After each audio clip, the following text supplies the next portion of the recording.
muito prazer em conhecê-la. Obrigada por aceitar Prazer.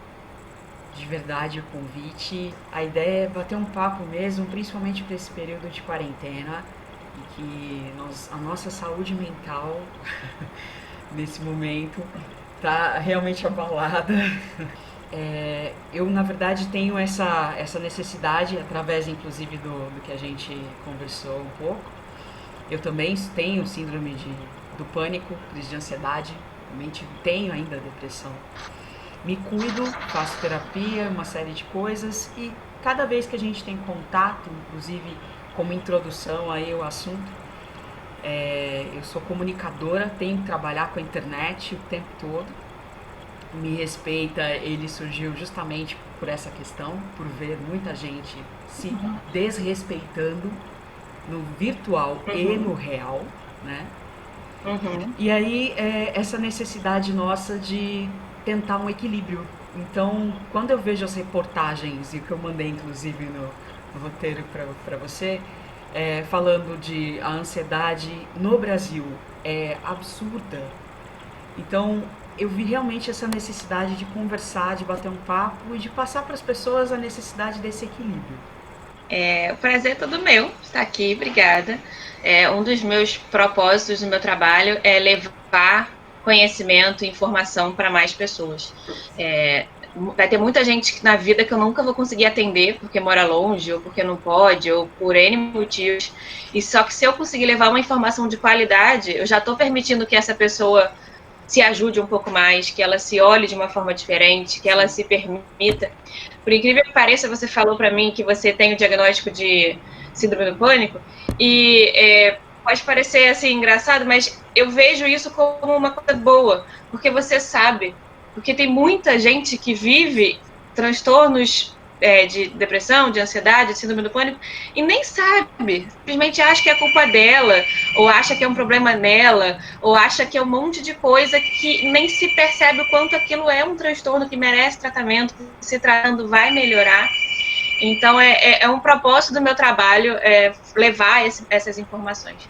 Sobre mim, eu sou médica, sou formada pela UFRJ, a minha especialização em psiquiatria.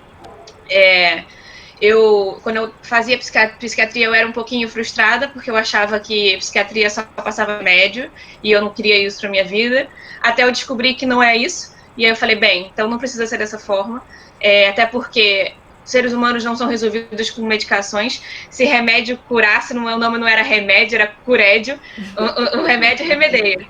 E aí a gente precisa entender o quanto os seres humanos são complexos e amplos para entender que nunca nenhum remédio vai resolver 100% algo que faz parte de quem a gente é. Com certeza. Eu assusto, cada reportagem que eu vejo sobre o assunto, eu me assusto muito. E, inclusive, eu coloquei, né, se existe uma definição mesmo, no sentido de isso é ansiedade, isso é síndrome do pânico, isso é depressão, porque até então parece que os três, eles estão realmente juntos, assim, é surreal, sabe? Então eu vejo várias definições, as pessoas às vezes não, porque tem diferenças, tal. E aí é isso que eu fico um pouco em dúvida também, desse mar de informação que a gente tem, né? Realmente o que é de fato. Existem definições para os três, eles são realmente diferentes, mas é natural confundir porque eles andam muito juntos, né? É muito comum quem tem um ter os outros dois. E aí, como se apresenta muito junto, você vê uma pessoa que tem os três, quem olha de fora não consegue diferenciar, mas o que ela tem de fato? Porque realmente é muito comum andarem de mãozinha dada, mas são coisas diferentes. Então, a ansiedade, primeiro, assim, para definir o que é ansiedade, ela é uma emoção natural, humana, que todo mundo tem e que bom que ela existe. Todas as emoções humanas têm uma função no nosso corpo, nem uma função para a nossa vida. A gente só existe no mundo hoje porque o homem das cavernas teve ansiedade. Se preocupou com um leão que ia aparecer no meio da floresta, se preocupou com a savana que ele tinha que fazer alguma coisa e fez. A ansiedade ela é uma emoção humana e importante. É como se fosse um reloginho, um alarme que desperta para avisar a gente que algo pode acontecer. O problema, a ansiedade que a gente reclama e que é um problema, é quando esse despertador fica tocando o dia inteiro, 24 horas por dia, quando não tem nada para acontecer. O transtorno de ansiedade é exatamente isso. É como se tivesse dentro no seu sistema de alerta do seu cérebro, fica ligando 24 horas por dia por motivos cotidianos. E como é dentro do meu cérebro, eu não consigo discernir o que é real e o que é um despertador ligando sozinho. Simplesmente ele ligou e ele me disse, olha, acordei, isso é grave. Olha, eu vou atravessar a rua, grave. Eu vou tomar café da manhã, grave. Tudo se torna muito grave porque o despertador fica ligando o tempo todo. Então, assim, é diferenciar a ansiedade, o que é a ansiedade, que é uma emoção importante, de quando ela vira um transtorno de ansiedade. Tem um pensamento que a gente chama de pensamento catastrófico, que é sempre pensar no pior cenário, que algo de muito ruim vai acontecer. E isso, biologicamente falando, bioquimicamente falando, ativa um sistema de alerta do nosso cérebro que aumenta no nosso corpo a quantidade de adrenalina, noradrenalina, de cortisol. E adrenalina, noradrenalina e cortisol interliga todos os órgãos do nosso corpo com o nosso cérebro. Então você vai aumentar a frequência cardíaca, vai aumentar a respiração, vai ficar mais rápida e mais curta, vai aumentar a sudorese. E aí o corpo, ele tá suando porque ele tá sentindo que o leão tá na frente, o coração tá batendo, a pupila tá dilatando. Então são sintomas físicos e emocionais que algo vai acontecer. Só que, de fato, nada tá acontecendo. A diferença da ansiedade normal, que é a ansiedade da emoção, para patológica. Qual é a diferença de transtorno de ansiedade para síndrome do pânico? Síndrome do pânico é um tipo de ansiedade. Então, ele é também ansiedade. Só que é um tipo diferente. O que diferencia a síndrome do pânico de um transtorno de ansiedade generalizada, por exemplo? A síndrome do pânico, ela é caracterizada pelas crises. E como é que são as crises? São sintomas físicos e emocionais que surgem de forma abrupta. Então, você está bem normal, ou não necessariamente tem uma ligação com o estresse emocional, porque tem gente que acha que se estressou e teve uma crise. Nem sempre. Às vezes a pessoa está vivendo um cotidiano normal, nada aconteceu, e vem sintoma de forma abrupta. Taquicardia, a sensação real de que ela vai morrer, de que vai infartar, dor no peito, falta de ar, sensação de sufocamento. Então são sintomas físicos e emocionais de que algo muito ruim vai acontecer. Não só são sintomas físicos, como é uma sensação emocional. Inclusive, no critério diagnóstico, uma das formas da gente fazer o diagnóstico, um dos critérios é sensação subjetiva de estar enlouquecendo. Outro critério é sensação subjetiva de quase morte. Então, imagina você ficar, sei lá, 3 minutos, 5 minutos com a certeza, que quem está sentindo é uma certeza de que você vai morrer. É muito desconfortável. A crise, geralmente, ela dura alguns minutos, assim, 5 minutos, mais ou menos. Às vezes um pouquinho menos, às vezes um pouquinho mais. Mas imagina 5 minutos com a certeza de que você vai morrer. É muito tempo. Imagina 5 minutos com aquela certeza. O seu corpo te diz, o seu sintoma físico te diz, a sua mente te diz. Não vai ter ninguém do lado de fora que diga o contrário. Então, e aí a síndrome do pânico, ela não é só essas crises, porque essas crises, elas podem vir em quem tem transtorno de ansiedade generalizada, em quem tem depressão, em quem tem TOC, em quem tem qualquer outro transtorno, e também em quem não tem transtorno mental nenhum. Pode acontecer, às vezes, uma crise de pânico, um episódio único, por algum motivo mais estressor. Mas a síndrome do pânico é quando a pessoa tem essas crises de forma recorrente, diversas vezes, frequente, e entre essas crises, a pessoa começa a ter medo da crise. Então, ela começa a viver em função do medo da crise voltar. Então, ela começa a não querer mais frequentar alguns lugares, porque tem medo de que naquele lugar a crise venha, tem medo de ficar sozinha, começa a deixar de fazer coisas na vida dela, no entre crises, por medo da crise. E isso é o que caracteriza a síndrome do pânico. É a frequência e esse período entre crises impactado pelas crises. E a depressão, ela é um pouquinho diferente, ela também é um transtorno de humor, mas ela é um pouquinho diferente porque ela não é uma mudança de uma emoção normal. Tem muita gente que chama a depressão como se ela fosse uma intensidade da tristeza. As pessoas falam, eu estava tão triste naquela época que eu fiquei até deprimida. E isso, na verdade, é um conceito um pouco errado, porque depressão não é a intensidade da tristeza. Depressão é uma síndrome, é um transtorno que tem diversos sintomas, entre eles pode ter a tristeza. mas pode até não ter. Tem pessoas que têm depressão e nem se sentem tristes necessariamente. Tem um tipo de depressão que as pessoas sentem muito mais irritabilidade, muito mais raiva, muito mais agressividade. E a pessoa chega pra mim e fala assim, eu tô irritada com todo mundo, eu tô irritada com meu filho, que eu amo, mas eu não consigo ter paciência com ele, eu tô brigando com meus funcionários, com os colegas de trabalho, eu não sei porquê, eu não consigo controlar. Quando você vai a fundo, tem uma depressão ali por trás e a pessoa nem se sente triste, nem percebeu que estava triste. Então, a depressão, ela é uma alteração bioquímica do seu cérebro, que ela distorce a forma como você vive a realidade, como você vivencia a realidade. Então, eu costumo dizer que é como se você colocasse um óculos e tudo fica um pouco distorcido. E aí, essa distorção da realidade, essa forma de vivenciar a realidade de forma diferente, vai consumindo o seu combustível de viver. Eu costumo dizer que você vai consumindo a sua energia vital. Então, uma das características principais da depressão é a falta de energia mesmo. Então, a pessoa acha que a pessoa com depressão é só aquela que está em casa chorando que não consegue fazer nada. Só que, na verdade, não é isso. Uma parcela muito pequena das pessoas com depressão estão em casa chorando sem fazer nada. A grande maioria das pessoas com depressão estão trabalhando, estão estudando, estão indo a festas, estão namorando, estão tendo suas vidas normais. Agora, a que custo que elas estão levando essa vida é que quem está de fora não está percebendo. Porque a sensação que elas têm é que o combustível vai acabar a qualquer momento. Porque é uma falta não é de disposição apenas, é de energia mesmo. Ela quer fazer, ela quer ir trabalhar, mas algo dentro dela, a energia vital dela vai caindo. E aí, uns sintomas assim clássicos que a gente sempre observa é a qualidade do sono. Geralmente a pessoa dorme demais ou dorme de menos. A qualidade da fome, porque também eu como demais ou como de menos.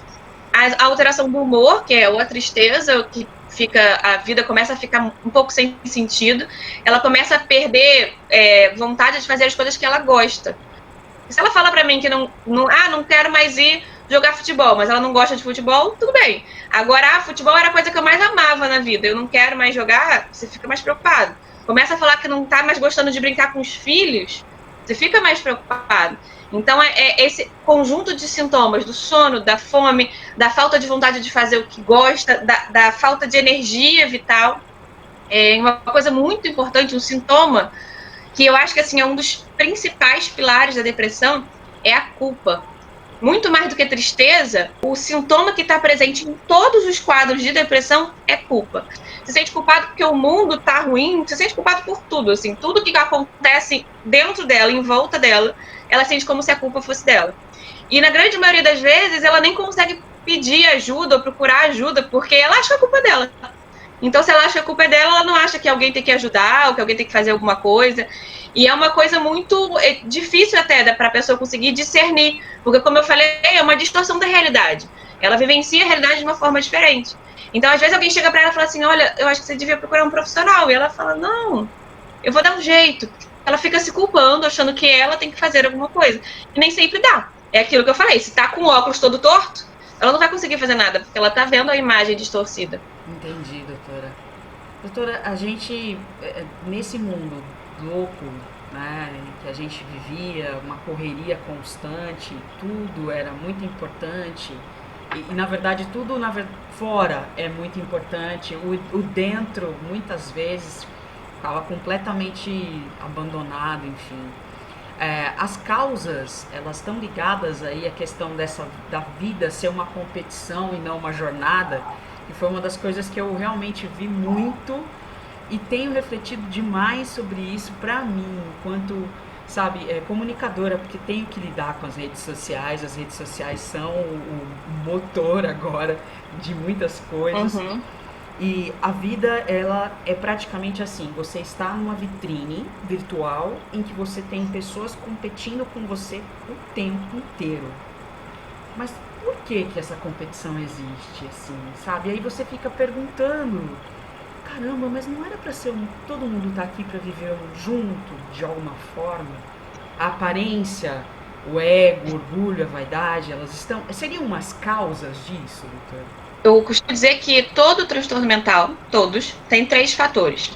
E é preciso que tenha os 3 para acontecer. Se tiver faltando um da tríade, não existe transtorno. Então, primeiro, a gente precisa ter uma genética que favoreça, que permita que você tenha um transtorno mental. Então, sempre tem alguma coisinha ali na sua história familiar, do seu pai, da sua mãe, da sua avó, do seu bisavô, ou de alguém que você nem saiba. Ah, mas na minha família não tem ninguém. Tem, mas você não sabe que tem. Mas tem. Alguma coisinha na sua genética tem que estar ali. Eu costumo dizer que é um joguinho de videogame desligado que você tem dentro de você. E aí, os outros dois fatores é apertar o botãozinho do joguinho de videogame. Então, ter uma genética não determina que você vai ter transtorno nenhum. O videogame está desligado. Mas aí tem os outros dois fatores. O segundo fator é o ambiente. Essas coisas todas que você falou. E se eu vivo numa família tóxica, que eu convivo com pessoas que me adoecem, se eu estou em meio a uma pandemia, e eu, enfim, desse ambiente estressor, tudo que acontece à nossa volta, que são gatilhos para que a gente possa apertar o botãozinho do joguinho do videogame desligado. O terceiro fator, que para mim é o mais importante, é a forma como a gente lida com a vida. Ah, muito fácil. Não é tão fácil assim, porque a forma como a gente lida com a vida, ela é resultado de anos de história pessoal. Então não é assim, vou lidar com a vida melhor a partir de agora e eu nunca mais vou ter transtorno. Não é tão simples assim, porque você vai construindo a forma como você reage ao mundo desde, sei lá, na barriga da mãe. E aí depois você se torna essa pessoa que lida com a vida dessa forma. Tem pessoas, por exemplo, chega alguém e fala e é demitido do trabalho. E aí uma pessoa pensa, ai meu Deus, agora como é que eu vou fazer no meio dessa crise? Mas ninguém valorizou o que eu fiz tudo aquilo pela empresa.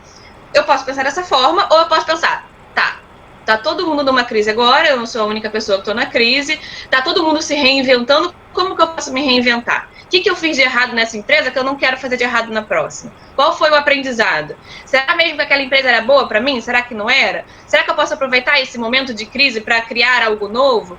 Então, você olha para o problema, ou você olha para o aprendizado, ou você olha para a solução? Esse padrão mental de focar no que te traz algo de bom, ou focar sempre no problema, costuma fazer a tríadezinha. A questão que eu falo que esse é o que eu acho mais importante é porque genética eu não tenho o que fazer, tá dentro de mim. Ambiente também não tenho o que fazer, eu não vou mudar o mundo. A única coisa que eu posso fazer alguma coisa é mudar isso aqui. A forma como eu lido para quebrar esse tripé e não ter transtorno. Diferente do que muita gente fala, eu sou assim e ponto, e acabou, é o jeito que eu sou no mundo, é totalmente possível mudar. Tem todo um processo aí de terapia, de autoconhecimento, que conforme a gente vai se conhecendo, a gente vai começando a desafiar a nossa personalidade e a gente vai agindo diferente no mundo. E aí, aos pouquinhos, a gente vai mudando. Só que, assim, essas coisas todas que você falou impactam muito, sim.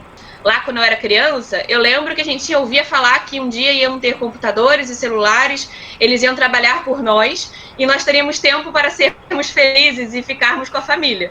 Eu lembro que eu era criança e ouvia essa fábula bonita.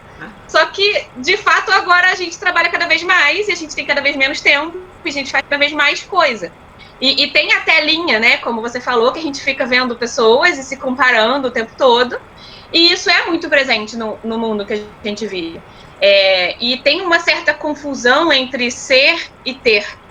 Porque se eu tenho, ou pelo menos eu mostro que eu tenho, porque às vezes eu nem tenho, mas eu preciso mostrar que eu tenho, as pessoas vão, através dessa imagem, me levar mais a sério ou me amar mais. A gente confunde imagem e ter alguma coisa com quem eu sou. E acaba valorizando menos quem de fato você é, para mostrar coisas ou ter coisas. E isso é muito inconsciente, na verdade. Eu estava fazendo essa reflexão em mim, nessa quarentena. Eu acho que eu nunca fiquei mais de um mês sem fazer minha unha, desde 12 anos de idade. E aí eu tô nessa quarentena, eu tô mais de um mês sem fazer minha unha.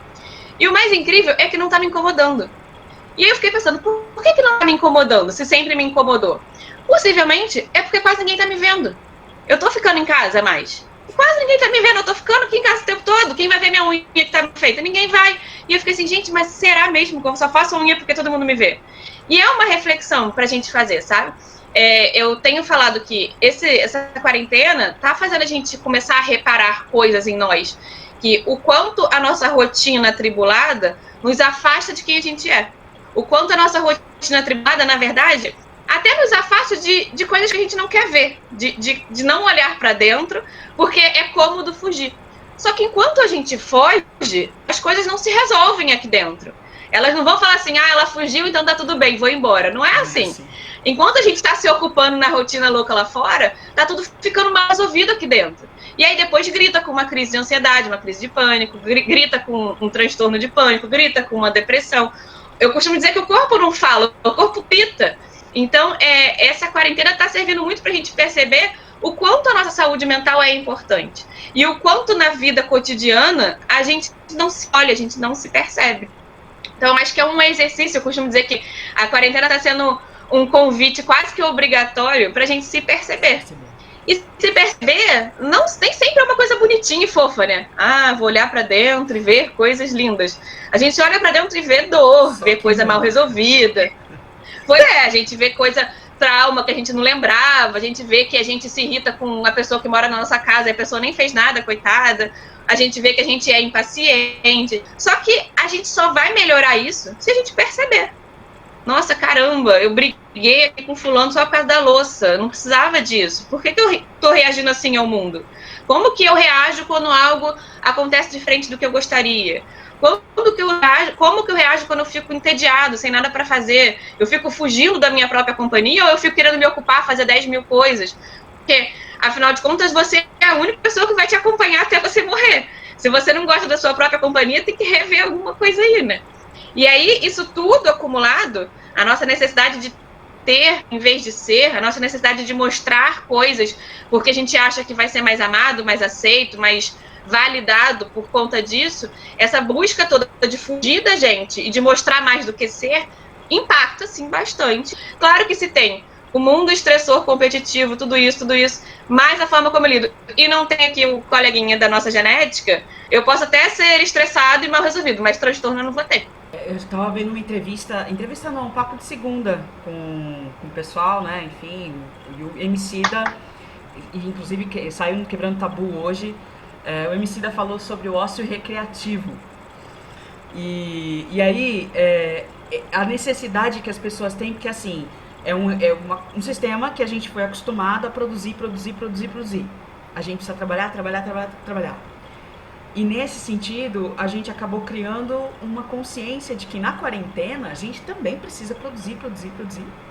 Trabalhar. E eu achei o máximo ele falando sobre o ócio recreativo e nisso que você acabou de falar, pegando um gancho aí, falando disso que é importante você se entender. Produzir não significa que você vai ter um olhar para dentro e saber que naquele momento você não está a fim de produzir. Né? Eu vejo isso muito com Me Respeita também. Eu parei de fazer os vídeos no final do ano e estava tudo programado para começar em março. E justamente dia 15 foi quando começou a quarentena. Então eu não consegui produzir, eu só realmente me respeitei e falei, não, agora eu preciso produzir, porque eu quero produzir, porque eu gosto. Então tentar se respeitar, eu acho que seria também um outro caminho, né, doutora, nesse sentido. A gente mudar o olhar sobre o que é produzir, né? Porque eu acho que isso também é produzir. Sim. Porque se eu fico ali sem vontade alguma, fazendo alguma coisa, aquilo vai ficar super mal feito, não vai dar o resultado que eu quero, e depois eu vou ficar me punindo, porque, ai meu Deus, fiz tudo errado. Sim. E vira um ciclo de punição e frustração. O conceito de ócio produtivo, ócio recreativo, eu lembro a primeira vez que eu li esse conceito, eu estava lá no, sei lá, início da minha primeiro período de faculdade de psicologia, que eu nem terminei, inclusive. E aí eu lembro que eu li aquilo e falei, nossa, mas isso é tão genial. E assim, o ócio produtivo, apesar de ter o nome ócio na frente, ele está longe de ser simplesmente ficar parado. Você só consegue ter boas ideias e criar de fato e ter um insight novo para a sua vida se você conseguir permitir esse espaço no seu cérebro. Se você está o tempo todo cumprindo metas e planilhas e tarefas, não tem espaço para o seu cérebro para ele ter uma ideia nova. O controle remoto só surgiu de alguém que estava parado, com preguiça de levantar para ligar a televisão. Então você precisa de vez em quando estar parado para poder ter ideias novas, para poder criar. Então muitas vezes, eu costumo dizer que às vezes eu estou ocupada fazendo nada. As pessoas perguntam, o que você está fazendo? Eu, nada. Ah, então vamos ali fazer não sei o quê. Eu falei, não, mas eu estou muito ocupada fazendo nada, é muito importante, eu vou ficar aqui parada. E é importante, porque aquilo que você vai fazer depois daquele seu momento parado ele vai ser mais produtivo, ele vai ser mais bem feito. E essa necessidade, eu vi essa dinâmica. Mal começou a quarentena, começaram várias postagens no Instagram, como ser produtivo em quarentena. Eu falei assim, gente, não dá. Ontem mesmo eu atendi uma paciente que ela falou pra mim, ela ficou se cobrando, ela falou que ela não estava sendo produtiva e tal. Ponto número 1, a empresa dela colocou ela de férias, ela estava de férias compulsória por conta da quarentena. Aí eu falei, mas assim, não estava de férias? Pra que ser produtiva? Ela, não, mas eu não estava fazendo nada. Eu, mas o que você estava fazendo? E aí, no fim das contas, eu fui ver, ela estava cozinhando pra caramba, coisa que ela nunca tinha feito. Ela estava arrumando casa, coisa que ela nunca fazia. Ela estava levando máscaras para ajudar pessoas na família dela em outros lugares. Isso não é ser produtivo? Isso também é ser produtivo. É ser produtivo dentro do contexto quarentena. Sim. No contexto quarentena, fazer o meu almoço é produtiva também. Não dá para eu querer pegar exatamente o que eu fazia antes e adequar ali. E vem aquela reflexão do ser humano que mais dá certo no mundo é aquele que melhor se adapta às mudanças, né? E a gente ir se adaptando sem pegar o chicotinho. Porque esse chicotinho de tenho que fazer e não fiz, ai meu Deus, começou cruel. Chicotinho não faz você ser produtivo. Chicotinho, aliás, não ajuda em nada. Tem até um seriado que eu indiquei esses dias no Instagram, que eu tava vendo que era os 100 Humanos, que ele fala uma coisa que eu falo muito. O nosso cérebro, ele não funciona por briga. Você ficar se chicoteando, ai meu Deus, eu sou um idiota, amanhã eu tenho que fazer melhor porque eu não sei o quê. Você ficar brigando com você, seu cérebro não tem motivação nenhuma para no dia seguinte ele fazer alguma coisa. Agora, se você fala assim, parabéns, Clara, você hoje trabalhou 2 horas, caramba, foi muito bom, amanhã você vai fazer melhor. No dia seguinte eu trabalho 3. Agora, se eu chegar para mim e falar assim, ué, Clara, você trabalhou 2 horas hoje, era para ter feito melhor. No dia seguinte eu vou trabalhar 1. O nosso cérebro, ele funciona por recompensa, por agrado, é assim que ele funciona. Então a gente começar a valorizar mais as nossas pequenas conquistas, a ver que ser produtivo dentro desse contexto não dá para ser produtivo como era antes, e assim, a gente se respeitando, como você falou. É louco. Eu vejo muita gente falando sobre a questão de tô tomando remédio, tal, e para poder ver se resolve e tal, e a ansiedade ainda aumenta ainda mais com a questão. Eu vejo que muita gente tem um bloqueio, um tabu com relação ao remédio, a questão o químico, né, na verdade, mas poucas veem a questão natural como uma resolução. E aí eu falei, poxa, de alguma forma a gente tem outras formas naturais de resolver essas questões da ansiedade, da síndrome do pânico e tudo mais. O que normalmente você, para os seus pacientes, você coloca? A gente tem geralmente 2 grupos de pessoas, que são aquelas que não querem remédio de jeito nenhum, e aí às vezes elas precisam do remédio e elas não querem, tem esse bloqueio, e são aquelas que querem remédio a qualquer custo. E aí você fala, oi, mas não tá precisando, então vamos fazer de outra forma, tem esse outro caminho. Não, mas eu não só melhoro com remédio. Tem esses 2 grupos que a gente precisa equilibrar os 2 aí. Primeiro é importante a gente desmistificar um pouquinho essa questão do remédio. Quando tem um transtorno, de fato, uma depressão grave instalada, um transtorno de ansiedade que limita a sua forma de lidar com a vida, você não consegue fazer a sua faculdade, o seu trabalho, sair sozinho por conta do transtorno de ansiedade, é importante entender que é uma questão de funcionamento alterado do seu cérebro. Tem um órgão do seu corpo que está funcionando de forma alterada. Então, se você tivesse, sei lá, uma arritmia, o seu coração funcionando alterado, você ia tomar um remédio para arritmia. Se você tem qualquer outra disfunção em qualquer outro órgão, ninguém tem problema em tomar remédio para isso. Então, é entender que o transtorno mental, ele é uma alteração funcional do seu cérebro, assim como qualquer outra doença. Então, entender que é uma questão de saúde ajuda a gente também a desmistificar essa questão da medicação. Ninguém questiona se eu vou na emergência e tenho uma pneumonia, aí eu dou um antibiótico, todo mundo toma um antibiótico sem problema nenhum. Ninguém questiona se tem lá pressão alta e toma remédio de pressão alta. Todo mundo toma remédio de pressão alta. Agora, tem que tratar a ansiedade e depressão, a pessoa não quer tomar remédio, porque a gente tem um imaginário na nossa cabeça de que a gente tem total controle sobre a nossa mente. Seria muito bom se fosse assim, mas não é sempre assim. Se há um transtorno, se tem uma disfunção no funcionamento do cérebro, a gente não tem esse poder todo. Ela está funcionando de forma diferente, é uma questão bioquímica, funcional, biológica, e que precisa ser tratado como uma questão de saúde, assim como pneumonia, assim como amidalite, como diabetes, como pressão alta. Então é muito importante a gente entender isso, entender que é uma questão de saúde, assim como qualquer outra coisa. E aí também é importante a gente entender que nem sempre é transtorno. Muitas vezes, por exemplo, a ansiedade. Nem sempre a ansiedade é transtorno de ansiedade. Na grande maioria das vezes, as pessoas têm uma ansiedade, uma personalidade mais ansiosa, ou uma visão diferente do mundo, uma ansiedade que está alta, mas que não é transtorno ainda. Ou então tem até um transtorno, mas se você só tomar o remédio também não vai resolver, porque o remédio, como eu falei, ele remedeia, ele não é curédio, não vai curar nada. Então a gente precisa sempre olhar, quando a gente fala de comportamento humano e de mente humana, ela é resultado do que você faz da sua vida. Desde a hora que você acorda até a hora que você dorme. Na verdade, tudo em saúde. Tudo em saúde. Se eu me alimento mal, eu aumento o meu risco de ter infarto, de ter diabetes, de ter problemas cardíacos. Se eu não faço atividade física nenhuma, eu vou aumento o risco de ter algumas doenças também, tanto física quanto mentais. Então, tudo na nossa vida que a gente faz ou deixa de fazer vai impactar na nossa saúde física e mental. Então, quando a gente fala de ansiedade, mas também de depressão, tem algumas coisas que são importantes a gente olhar. Primeiro, básico, assim, como você se alimenta. Porque a gente, às vezes, só come industrializado, bebe Coca-Cola, não come nada saudável e quer que meu cérebro funcione normal. Eu preciso ter nutrientes para que os neurotransmissores se formem e funcionem. Assim, é o básico do básico.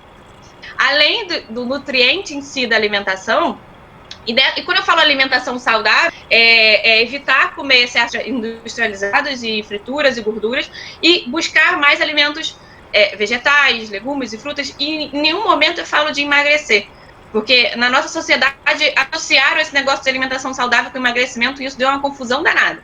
Então eu falo de escolher melhor a sua comida, o nutriente do seu prato. Não, ai meu Deus, eu não posso comer gordura, porque senão vira um outro problema. Então, escolher melhor a nossa alimentação. E também, não só o nutriente em si, mas a forma como a gente come. Começar a ver se eu estou comendo no automático, por impulso, para descontar uma ansiedade. Então, isso é uma coisa importante. Outra coisa importantíssima, que eu até já falei agora, eu citei rapidinho, é a atividade física. E a atividade física não é também para emagrecer e não é também porque falam por aí. A atividade física, ela tem um poder no nosso cérebro que eu acho que se todo mundo fizesse, a gente ficava correndo por aí o dia inteiro.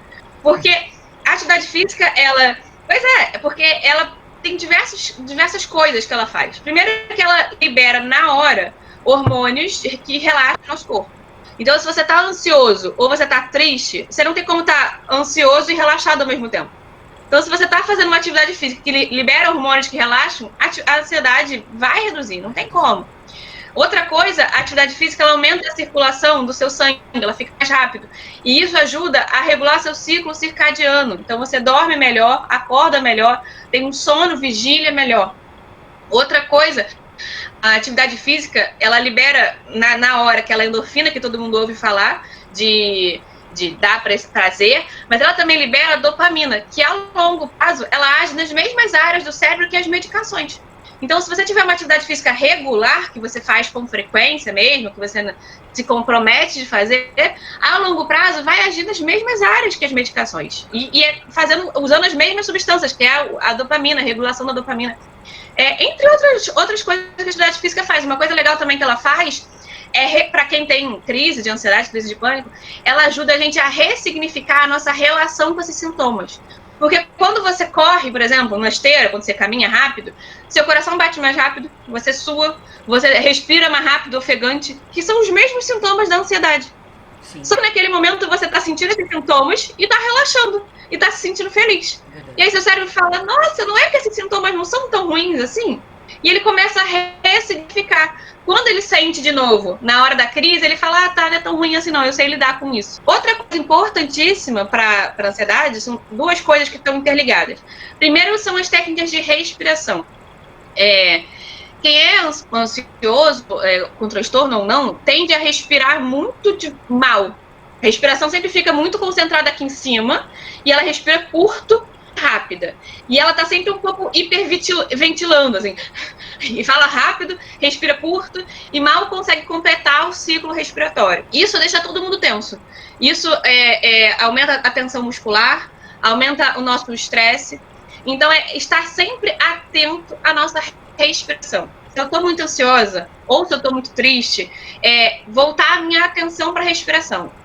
simples e básico, respirar profundamente, lentamente e soltar lentamente. Simples e básico. Fazer isso algumas vezes. Primeiro porque você vai melhorar a circulação do ar, vai relaxar a tensão muscular. Segundo, porque quando você respira devagar, você ativa um nervozinho no nosso corpo chamado nervo vago. Esse nervo vago, ele ativa o nosso sistema nervoso parasimpático, que é o sistema nervoso do relaxamento. Então, quando você solta o ar devagar, você comunica para o seu cérebro, olha, pode se acalmar, tá? Tá tudo bem. E ele vai e começa a mandar informações para o seu corpo para que você relaxe. Então, respirar devagar e mais profundamente é muito importante para você mandar informações para o seu cérebro que ele pode se acalmar e também para te ajudar a vir um pouco mais presente, para o aqui e para o agora. Porque a gente está muito acostumado a estar aqui pensando no que eu vou fazer daqui a pouco, no que eu vou fazer amanhã, ou então o que eu fiz ontem que eu não queria ter feito, que eu me arrependi, que, ai meu Deus, como é que eu vou resolver? E a gente nunca está de fato aqui e agora. E se eu quero melhorar a minha ansiedade ou a minha depressão ou qualquer outra coisa, eu só posso melhorar aqui e agora. Eu não tenho como melhorar isso amanhã nem ontem. E aí, conectado um pouquinho com a respiração, vem a meditação. Que a gente ouve hoje em dia, no mundo agitado que a gente acha que meditação é para monge budista. Quando as pessoas falam, mas eu não tenho como meditar porque eu sou muito acelerado. Mas eu fico assim, mas é exatamente por isso. É para você começar a se perceber melhor. Eu costumo dizer que a meditação, ela é um treino da percepção. Você, ao longo da meditação, você treina perceber quando surge um pensamento que te atrapalha ou que te ajuda, quando surge um sentimento, o que aquele pensamento está querendo te dizer, o que aquele sentimento está querendo te dizer. E aí você, ao longo da sua vida, sem ser exatamente naqueles minutinhos da meditação, você consegue começar a dar conta. E aí, fora essas coisas que eu falei, tem um monte de coisas que a gente pode fazer. A medicina alternativa, tem a parte de auriculoterapia, de acupuntura, tem o shiatsu, tem a medicina tradicional chinesa, que tem uma profissional que trabalha comigo que atua com a medicina tradicional chinesa, que eu vejo resultados incríveis. Então, um monte de coisa complementar que é muito bom, que é comprovado como resultado e como tratamento, que é muito importante. Só que aí é sempre importante a gente lembrar que se a pessoa tem um transtorno, ela precisa tratar com medicação, lembrar que é uma questão de saúde, desmistificar essa questão toda. Mas eu tenho muita dúvida, não tem problema, todo mundo tem dúvida. Pergunta pro profissional, vai lá, nem que seja só para perguntar, porque muitas vezes ele vai te falar coisas que você nem imagina. Você tem um monte de crença relacionada à medicação que vicia, ou que vai mudar os seus sentimentos, ou que vai te deixar apática. Tem gente que pensa um monte de coisa que nem sempre é verdade. Então, tem transtorno, é importante tratar, só que só a medicação não vai resolver 100%. A gente precisa buscar medidas não medicamentosas no nosso dia a dia e medidas complementares. E uma vez que não é transtorno ainda, mas está me incomodando, a tristeza, a ansiedade, olha quanta coisa eu posso fazer para treinar, me perceber melhor, para treinar, olhar para mim, olhar para os meus sentimentos, para desacelerar, para diminuir um pouquinho menos o ter, para olhar mais para o ser. Então tem um monte de coisa que a gente pode fazer, dessas coisas que eu falei, mais algumas outras, que a gente pode iniciar esse caminho aí de olhar para dentro, de se conectar mais e de cuidar da nossa ansiedade, da nossa tristeza, sem necessariamente precisar chegar num transtorno. Sim. Doutora, muito obrigada, né, por esclarecer as dúvidas, por topar participar. Obrigada. De verdade, assim, aprendizado, conhecimento que muda, faz com que a gente mude de dentro para fora, que é o necessário, né? Uhum. Gente, vai ficar aqui nos comentários ou na descrição também os canais, né, da doutora, e eu vou colocar também, inclusive, falou em meditação, eu vou colocar também aqui o que eu uso para meditação, né, que é muito importante, meditação guiada, é muito legal. Desejo sucesso, doutora, e acompanhe aí o nosso canal também. Obrigada mais uma vez. Obrigada a você. Beijo. Tchau, tchau. Beijo.